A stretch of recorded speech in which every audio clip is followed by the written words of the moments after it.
Hello friends, welcome to my channel. कैसे हैं आप सभी लोग। आज आपको एक काम की चीज़ दिखाते हैं। ये आ गया है हमारा स्लीव कर्व टूल। ठीक है, ये बाजू की शेप देने के लिए होता है। मोढे की जो आर्म होल की हम शेप देते हैं ना बाजू की, ये उसके लिए होता है। ये नवा टूल आया है और इसको यूज़ करना आज आपको बताएंगे, इसको इस्तेमाल कैसे करना है। ठीक है, सबसे पहले हम इसको फोल्ड डालेंगे बाजू को। बहुत ही बढ़िया चीज़ है, जिसने भी इन्वेंट की है इसको स्टार्ट करिए। हमारा टेलर्स के लिए बहुत समय बच जाता है। ये हम आगे मार्किंग कर रहे हैं। उसके बाद जितनी भी हमने स्लीव्स रेडी करनी है 15, 16, 14 जो भी आपने रेडी करनी है वो रख लीजिए। डाउन कितने को उतारना है, हमने 3.5 पे इसकी शेप में जाते हुए 3.5 तक पहुँचानी है। ठीक है, नाप के हिसाब से रखी जाती है, किसी की 3 भी रखी जाती है और किसी की 4 भी रखी जाती है। अब हमने इसको यूज़ क्या करना है कर्व को। जैसे हमारी चेस्ट है 20, तो हमारा ये आर्म होल जो आएगा 8.5 इंच पे सेट बैठेगा, 20 चेस्ट का आर्म होल। ठीक है, अब हमने फ्रेंच कर्व को इसको यूज़ करना है।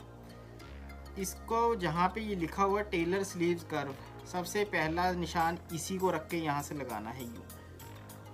अब ये क्या करना है, हमने बिल्कुल ऊपर तक नहीं चढ़ाना है इसको यहाँ से रखना है, 1/2 इंच डाउन ही रखना है इसको। और ये जहाँ पर भी हमारा मार्किंग मिल जाए इसके साथ, ठीक है, इस शेप में जहाँ पर भी आए इसका कोई चक्कर नहीं है। ये हमारा 1/2 इंच डाउन ही उतरेगा, पूरा ऊपर तक नहीं पहुँचाएंगे, नहीं तो हमारी कार्ड बहुत ऊपर पहुँच जाएगी। तो ये हमने मार्किंग कर दी है।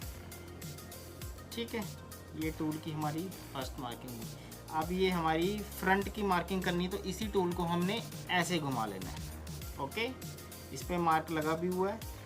इसको ऐसे घुमाते हुए अब हमने फिर क्या करना है, इसको यहाँ से रखते हुए इसके साथ मिलाते हुए हमने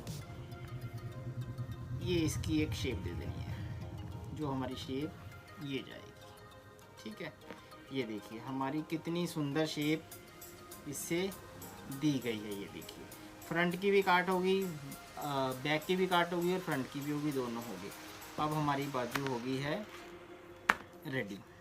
ये हमने जितनी भी आगे की फिटिंग रखनी है 5-6 आप रख के 1.5 इंच का मार्जिन रख सकते हैं, 1 इंच का भी रख सकते हैं। मार्जिन यहाँ पे कम से कम रखना है, तभी आपकी बाजू में खिंचाव कुछ नहीं आएगा।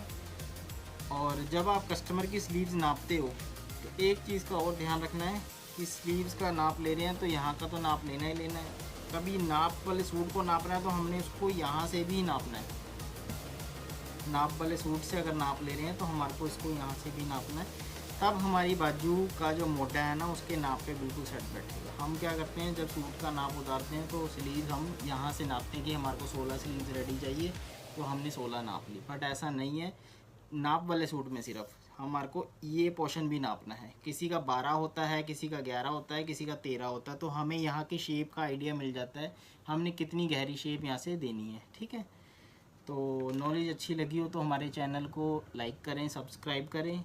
और ये अगर लेना हो तो हमारी शॉप पे अवेलेबल है, आप आकर ले सकते हैं। बहुत प्यारा टूल है। ठीक है, थैंक यू सो मच।